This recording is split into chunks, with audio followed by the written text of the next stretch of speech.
Eh, dari hadis kemarin, kelanjutan hadis yang kemarin, kita bisa mengambil kesimpulan yang pertama adalah sekecil apapun peluang untuk melakukan kebaikan, maka kerjakanlah. Sekalipun itu hanya memberikan air minum atau membiarkan lalat yang meminta jatah makannya kepada makanan-makanan kita. Karena kita tidak pernah tahu bagaimana kemudian Allah menerima amaliyah-amaliyah kita. Tidak peduli apakah amaliyah itu kecil ataukah besar. Yang kedua, jangan pernah menyepelekan amaliyah-amaliyah kecil yang baik. Jadi kalau kita ingin melakukan kebaikan, jangan hanya melakukan kebaikan-kebaikan yang dianggap besar saja, tapi yang kecil pun juga harus dilakukan. Sama alasannya, karena kita tidak pernah tahu apakah amal itu diterima oleh Allah atau tidak. Yang ketiga adalah jangan pernah menyepelekan doanya orang mukmin. Karena orang mukmin itu punya senjata dan itu ampuh. Apa itu? Doa. Maka doa itu silahul mukmin, senjatanya orang mukmin. Apalagi kalau kemudian terdolimi, orang yang berpuasa, imam adil, itu sudah pasti langsung diijabah dan diterima oleh Allah Subhanahu wa Ta'ala. Bapak Ibu yang dirahmati oleh Allah, kita lanjutkan.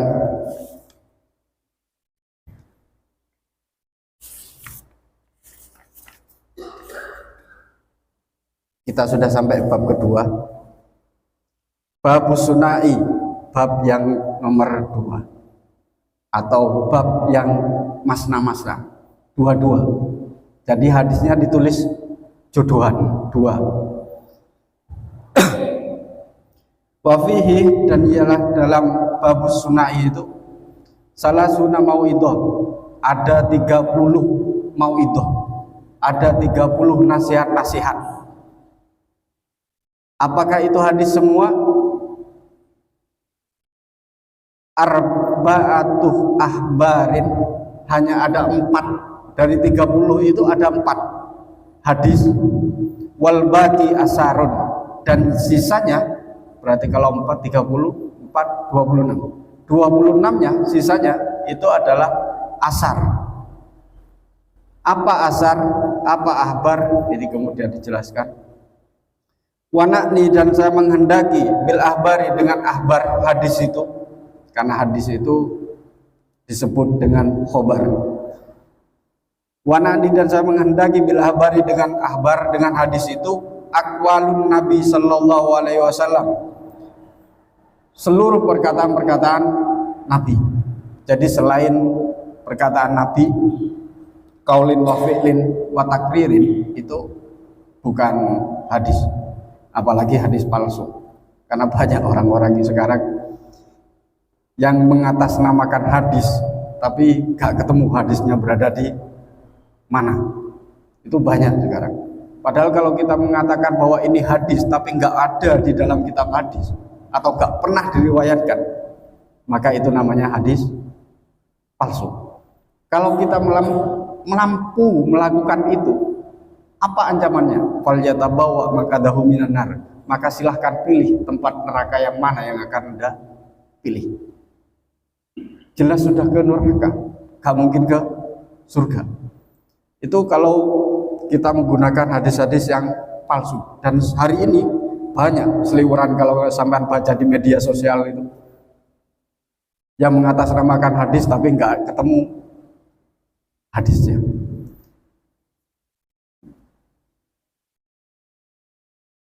Wabil asari, wanakni bil asari, dan saya mengendaki juga bil asari, dengan asar itu. Asar itu apa? Aqwal sahabah, perkataan-perkataan yang dilakukan, yang dikatakan oleh para sahabat. Sahabat itu siapa? Sahabat itu siapa, Pak? Yang 4. Sahabat itu ada banyak definisinya. Sahabat itu ada yang mengatakan orang-orang yang satu zaman dengan Nabi. Sekalipun tidak ketemu. Apakah kemudian hanya fokus kepada orang mukmin dan orang Islam? Sebagian ulama mengatakan tidak, tapi sebagian ulama mengerucutkan hanya sebatas orang mukmin dan muslim yang satu zaman dengan Nabi. Yang kedua adalah, ini makna sahabat ya, orang yang pernah bertemu dengan Nabi. Siapapun orang yang pernah bertemu dengan Nabi itu pasti sahabat. Nah, jenengan sahabatnya banyak. Jadi setiap jalan kan ketemu dengan orang gitu. Ketemu dengan orang sekalipun nggak kenal, itu tetap dikatakan sebagai sahabat. Makanya ada cerita Uwais Al-Qarni yang kemudian tidak pernah bertemu dengan Nabi, itu tetap dianggap sebagai sahabat. Itu Uwais Al-Qarni. Ada yang dikerucutkan kemudian sehingga kemudian menjadi 4 itu. Sahabat itu bukan hanya orang yang satu zaman, bukan hanya orang yang pernah bertemu, tapi orang yang memang dekat dengan Nabi, orang yang mampu menimba ilmu Nabi. Maka kemudian ada derajat di dalam sahabat itu yang disebut dengan Khulafaur Rasyidin. Tapi banyak sahabat-sahabatnya. Faminhu, dan ialah sebagian dari bab sunai ini, bab 2 tentang hadis tentang keterangan yang jodoh-jodoh ini, bukan jodoh-jodoh laki perempuan ya, tapi hadisnya itu dua-dua. Artinya fal maqalatul ula, maka adapun makalah yang pertama minal munabbihati, dari munabbihat itu al mau'idah liyadhkura an istidadi yaumil ma'ad. Jadi mau'idah yang isinya untuk mengingatkan kita agar kita selalu siap menghadapi kematian. Itu munabbihat. Minal munabbihati as-sunaiyah, mau'idah sunaiyah ini, yang dua-dua ini, sesuatu ruyah yang diriwayatkan dari Nabi sallallahu alaihi wasallam, dari Nabi Muhammad sallallahu alaihi wasallam, annahu, bahwa sungguhnya Nabi Muhammad qala, bersabda. Apa yang dua-dua ini? Khoslatani, 2 perkara, la say'a afdalu minhuma. Ada 2 perkara, tidak ada sesuatu apapun yang lebih baik, lebih afdol dari 2 perkara ini. Apa itu? Al-imanu billah, iman kepada Allah yang pertama. Yang kedua adalah wan naf'u lil muslimin, memberi manfaat atau intifa, bermanfaat bagi orang muslim. Nah, iman itu apa? Al-imanu billah, iman apa? Akeh toh wong ngomong, aku ya salat, aku ya iman tapi ora salat, aku iman tapi ora poso. Saya kemarin jalan-jalan keluar, wah, sudah banyak orang yang ngerokok, sudah banyak orang yang udah di warung gitu. Padahal masih tanggal berapa ini Ramadan. Tapi nggak masalah, karena saya tahu betul bagaimana kemudian Nabi Daud itu, rahmah itu diberikan kepada semua orang, tapi yang untuk mendapatkan maghfirah itu enggak semua. Enggak semua. Yang dapatkan pengampunan itu tidak semua orang. Tapi kalau rahmat diberikan pada semuanya. Maka sama jangan heran kalau di hari pertama, hari kedua, hari ketiga Ramadan itu full majid-majid, biasa. Biasa itu. Tapi kalau sudah masuk ke hari ke-10, 11, 12 sampai 20 mesti sedikit. Kenapa? Karena itu orang-orang pilihan dan itu adalah orang-orang yang beriman, dan itu juga yang kemudian diberikan ampunan oleh Allah. Semua makhluk enggak diampuni, Pak. Ya ternyata ada orang-orang yang tidak mau diampuni dosanya kan. Banyak kan? Tapi lek donga Allahumma firli dunubi, wah, tapi gak pernah gelem diampuni. Al-imanu billah, iman kepada Allah itu tasdiqu bil qalbi, takriru bil lisan, wa ta'malu bil arkan. Jadi kalau orang yang beriman kepada Allah itu harus mampu untuk menyesuaikan hatinya, lisannya, perbuatannya. Saya iman pada Allah, tapi nggak gelem dikir. Berarti hanya imannya kepada Allah dalam hati, lisannya tidak pernah beriman, apalagi perbuatannya. Jadi orang yang beriman kepada Allah itu orang yang mampu menselaraskan, menyatukan hati, lisan, dan perbuatan. Kalau hati kita mengatakan A, maka lisan kita harus mengatakan A, perbuatan kita pun juga harus mencerminkan A. Nah sekarang coba al-imanu billah di sini. Iman kepada Allah. Asyhadu an la ilaha illallah wa asyhadu anna Muhammadur Rasulullah. Hampir kita baca setiap sholat loh. Tasahud. Hampir kita baca. Pasti iman kepada Allah dalam hati. Zikir kita lantunkan dengan lafaz la ilaha illallah hampir setiap hari. Pertanyaannya, apakah perbuatan kita sudah mencerminkan bahwa kita beriman kepada Allah? Coba kita tanya. Kalau meninggalkan sholat, nangis dopo boten? Kalau tertinggal sholatnya, pusing apa enggak? Seumpamanya kemudian kita satu waktu malesnya muncul, akhirnya enggak sholat, atau di perjalanan kemudian tidak bisa sholat tepat waktu, gelisah enggak? Gelisah nama buatan. Kalau seandainya kemudian dibandingkan, kita ketinggalan HP di rumah mau jalan, lebih gelisah mana? Kita mau jalan ke Surabaya, HP kita ketinggalan, dompet kita ketinggalan, lebih gelisah mana? Ya, mesti lebih gelisah HP. Itu bagian dari koreksi kita. Kita lebih bersandar kepada sesuatu yang masih jauh dari Allah. Nah itu koreksi kita dan kita harus mampu untuk memperbaiki itu. Al-imanu billah ini kalau dalam hadis ini adalah simbol untuk memperbaiki hablum minallah kita. Jadi nanti hablum minallah tidak ada hablum minan nas. Hubungan kita dengan Allah kita perbaiki. Kalau kita mampu untuk memperbaiki hubungan kita, ikatan kita dengan Allah, maka Allah pasti akan bersama kita. Kita berada dalam lindungan Allah. Makanya kalau sampean selalu ingat pada Allah, ingat kepada Allah, maka Allah akan mengingat kita. Kalau kita ingat kepada Allah dalam waktu susah saja, waktu senang tidak ingat kepada Allah. Oh, coba sampean. Kalau bisnis kemudian jatuh, iling pada Allah ya. Ada masalah, iling pada Allah ya. Dungone wis satu malam bisa dungo, bisa berdoa di masjid. Tapi ketika kemudian kita kaya, saat kemudian semua kebutuhan duniawi kita dipenuhi oleh Allah, kadang kita lupa untuk mengingat Allah. Atau lupa untuk sekedar berdoa kepada Allah. Ini problem.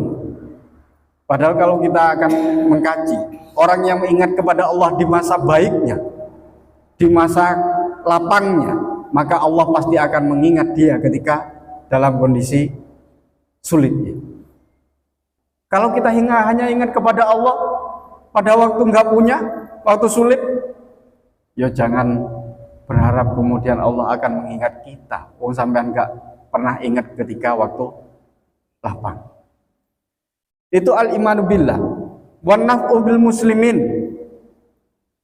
dan memberikan manfaat bagi orang Islam. Jadi ini hablum minan nasnya. Yang penting itu satu, tauhid kita harus baik. Yang kedua adalah memberikan manfaat kepada orang lain. Lil muslimin ini. Dengan cara apa? Bil maqoli. Dengan cara bil maqoli, ucapan. Ini biasanya dilakukan oleh para daud-daud, yang dilakukan oleh para ulama yang mampu untuk memberikan nasihat-nasihat kepada kita agar kita berjalan di arah yang benar, agar kita mampu untuk mencari kebenaran-kebenaran agama dan kebenaran hidup ini. Awil jah, atau dengan jabatan. Jadi jabatan yang punya jabatan kayak legislatif, camat, RT, RW, kelurahan, itu jadikanlah jabatan itu sebagai sarana untuk bermanfaat bagi orang lain, bukan mencari untung. Nah, kalau sekarang kan cari jabatan, cari untung. Ini problem. Padahal kalau kita akan mengatakan awil jahi itu pangkat jabatan, itu semuanya adalah sarana. Sesuatu yang melekat pada kita itu sarana untuk bermanfaat bagi orang lain.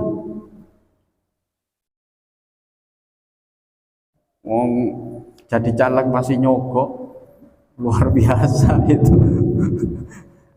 Kalau tidak bisa dengan makol awil jah, nggak punya jabatan, aubil mal, dengan harta, dan ini hanya dimiliki oleh orang-orang yang punya harta.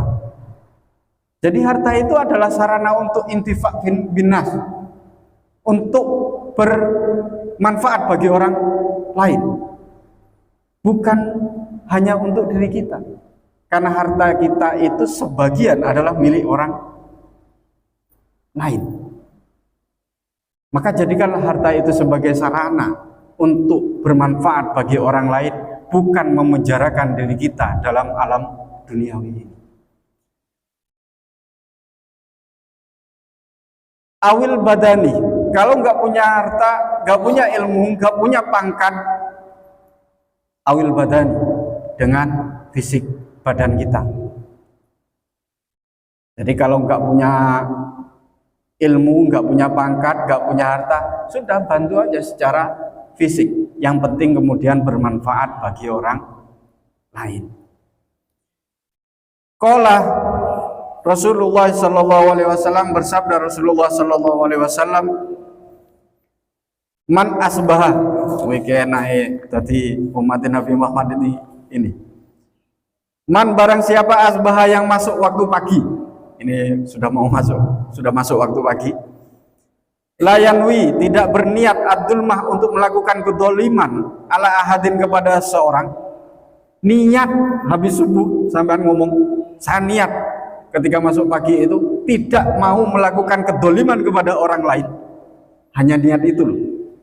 Apa yang dilakukan, yang didapat? Ghufira lahu ma jana. Ghufira, akan diampuni lahu baginya ma, sesuatu jana, yang akan diperbuat atau yang telah diperbuat. Jadi dosa-dosa yang telah kita perbuat, dosa-dosa yang akan kita lakukan, seumpama terpeleset di hari itu, Allah sudah mengampuni hanya dengan cara kita berniat, satu hari ini saya tidak akan melakukan kedoliman. Enak toh? Makanya umat Nabi Muhammad itu kalau belajar ilmu, Pak, nggak ada yang masuk neraka, pasti masuk surga. Kalau belajar ilmu, tapi nggak belajar tok, ya diamalno. Waman, dan barang siapa asbaha, ketika masuk pagi, yanwi, berniat nusratul madlum, membantu orang-orang yang didolimi. Jadi kalau teman-teman kita pernah didolimi, kita ingin berusaha punya niat untuk membantu itu. Wa qada'il hajatil muslim, dan memenuhi kebutuhan orang muslim. Memenuhi kebutuhan orang muslim ini termasuk neraktir orang itu nanti ini. Kanat lahu ka ajri hajatim mabruro. Kanat adalah baginya ka ajri hajatim mabruro, seperti pahala haji yang mabrur. Enak toh? Jadi kita niat setiap pagi tidak mau berbuat dolim saja, dosa kita diampuni hari itu. Kita berniat untuk menolong orang-orang yang dolim dan katakanlah bersedekahlah atau memenuhi kebutuhan orang lain, itu pahalanya sama dengan pahalanya haji yang mabrur. Bagaimana pahala haji yang mabrur? Al-hajjul mabrur laisa lahu jazaa'un illal jannah. Haji yang mabrur itu dijamin oleh Allah pasti masuk surga. Jadi sering-sering niat ini setiap hari dan setiap pagi. Waqala, saya cepetin aja. Waqala alaihi salam, dan bersabda siapa Rasulullah sallallahu alaihi wasallam, ahabul ibad ilallah ta'ala anfa'un nas linnas. Hamba yang paling disenangi oleh Allah itu, hamba yang paling dicintai di sisi Allah itu anfa'un nas linnas, orang yang bermanfaat bagi orang lain, bukan orang yang berilmu, Pak. Sekalipun orang banyak orang yang mengaku berilmu, bukan orang yang berilmu. Khairun nas, dalam hadis yang lain itu khairun nas anfa'uhum lin nas.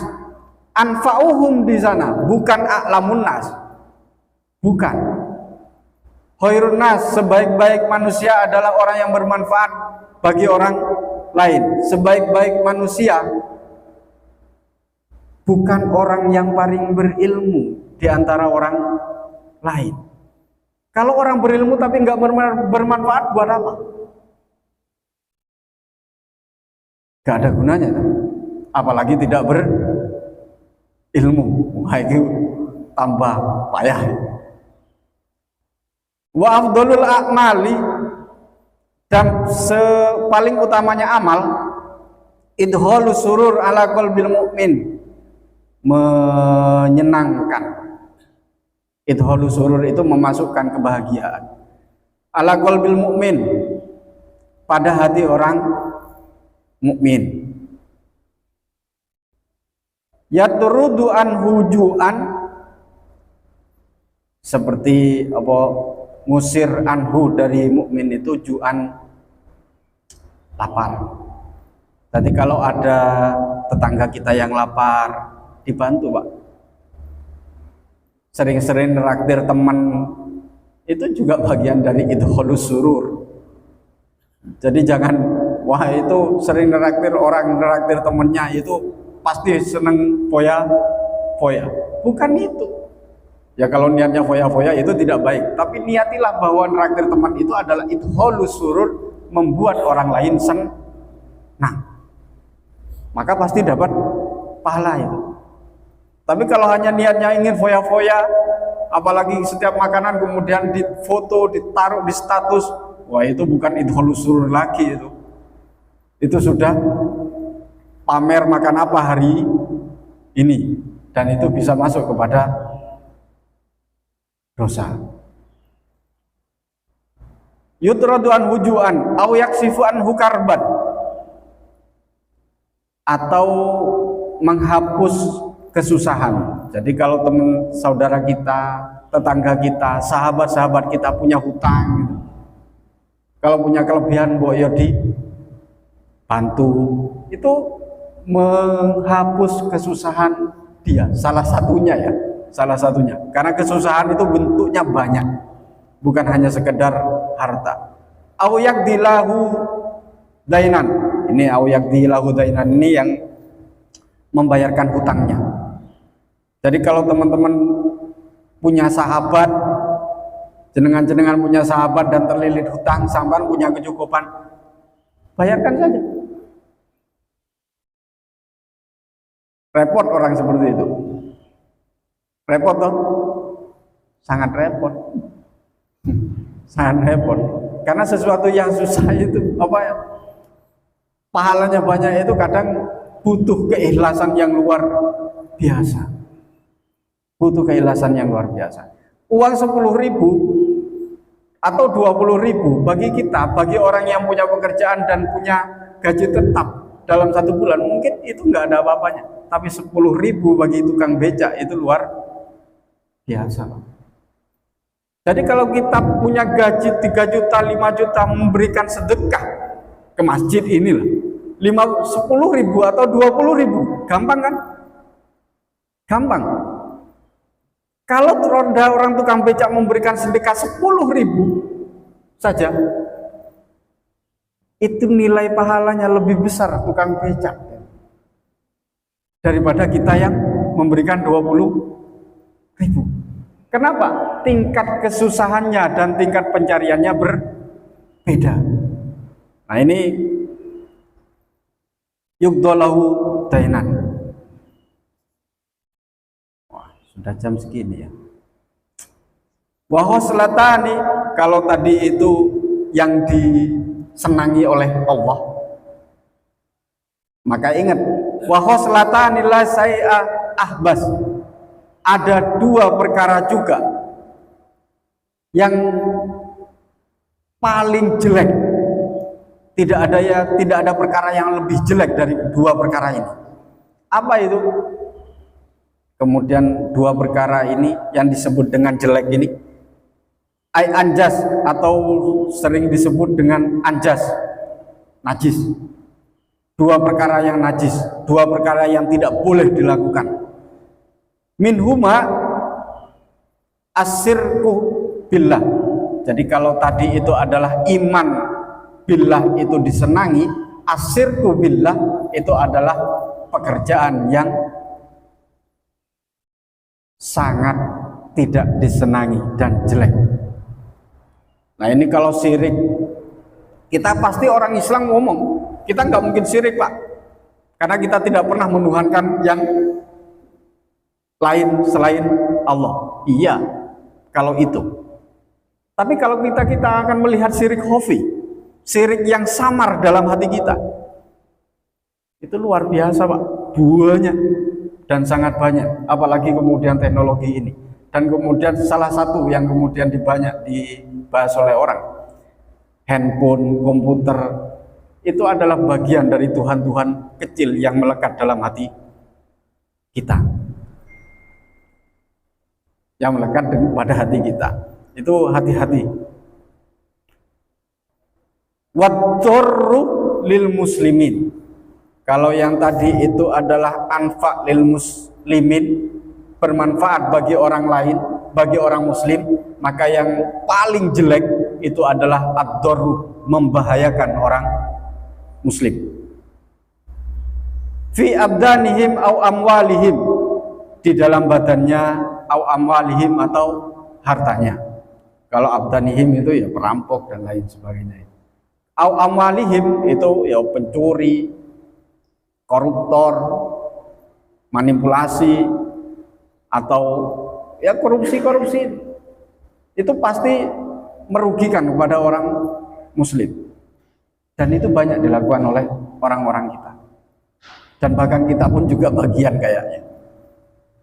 Fa inna jami'a awamirillahi ta'ala, dari semua itu, fa inna jami'a awamirillah, semua perintah Allah itu tarji'u kembali ila hoslataini, kepada 2 perkara.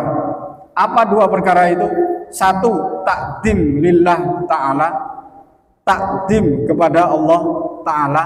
Yang kedua adalah wassafaqah li khalqihi, dan menyayangi pada makhluk Allah.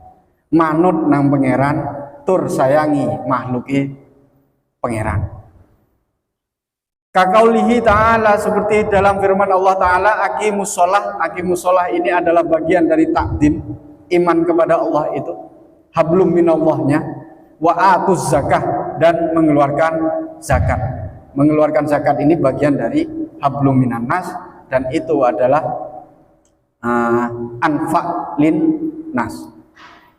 dalam surat Al-Baqarah ayat 43 itu. Wa qouli ta'ala, dan juga aniskur li waliwalidaika, bersyukur kepada Allah, waliwalidaika. Aniskurli itu bersyukur kepada Allah, itu adalah takdim billah, iman kepada Allah, waliwalidaika, dan kita bersyukur kepada orang tua kita, itu adalah hablum minan nas, anfa' linnas, seperti dalam surat Luqman ayat 14. Saya baca terakhir. Ruya, diriwayatkan an Uwais annahu qala, dari Uwais Al-Qarni. Ini sahabat Nabi yang tidak populer, Pak. Di dunia itu tidak populer, tapi Uwais Al-Qarni itu sangat populer di langit, sangat populer di kalangan tasawuf itu. Marartu fi ba'di sayahati, marartu berjalan fi ba'di sayahati, di sebagian traveling saya atau perjalanan saya, sering dulin lah. Birohibin, kemudian ketemu dengan seorang pendeta. Jadi Uwais Al-Qarni ini ketemu dengan pendeta. Fakultu, maka bertanya siapa saya, ya rohib, wahai pendeta, ma awalu darajatin yarkoha al-murid, apa sih derajat pertama, apa sih tahapan pertama bagi seorang murid itu yang harus dipijak? Nah, murid ini banyak, panjang penjelasannya kalau murid. Qala raddul madzalim, mengembalikan barang-barang yang diambil secara dolim. Itu tahapan pertama, Pak. Jadi bayangkan kalau koruptor-koruptor itu harus mengembalikan seluruh harta yang dikorupsi, bisa miskin gitu. Nah itu, tapi tahapan pertama raddul madzalim, harus mengembalikan semua harta yang kita ambil secara dolim. Wahifatu duhri minat tabiat, apa ya, ringan untuk memenuhi tanggungan-tanggungannya. Fa innahu la yas'adu lil abdi, fa innahu, dan sungguhnya la yas'adu, tidak naik atau tidak diterima, lil abdi bagi seorang hamba, amalun, amal, wa alaihi tabiatan au madlumatan, semua amal perbuatan kita. Ini kata pendeta ya, kata pendeta kepada Uwais Al-Qarni, semua amal perbuatan kita itu tidak akan pernah diterima oleh Allah selama ada harta kita yang masih diambil secara dolim dan memiliki tanggungan kepada orang lain. Dan itu banyak hadis-hadis yang mengatakan bahwa setiap tanggungan yang kita miliki kepada manusia itu akan menghambat diri kita untuk memasuki surganya Allah Subhanahu wa ta'ala. Saya rasa itu yang bisa disampaikan di hari ini. Semoga kita menjadi baik dan kita terhindar dari berbuat dolim dan pekerjaan-pekerjaan yang tidak baik, sehingga kemudian kehidupan kita bisa menjadi baik, baik di sisi manusia dan juga baik di sisi Allah Subhanahu wa ta'ala. Saya akhiri, subhanakallahumma bihamdika asyhadu an la ilaha illa anta astaghfiruka wa atubu ilaik. Wallahul muwaffiq ila aqwamit thoriq. Wassalamualaikum warahmatullahi wabarakatuh.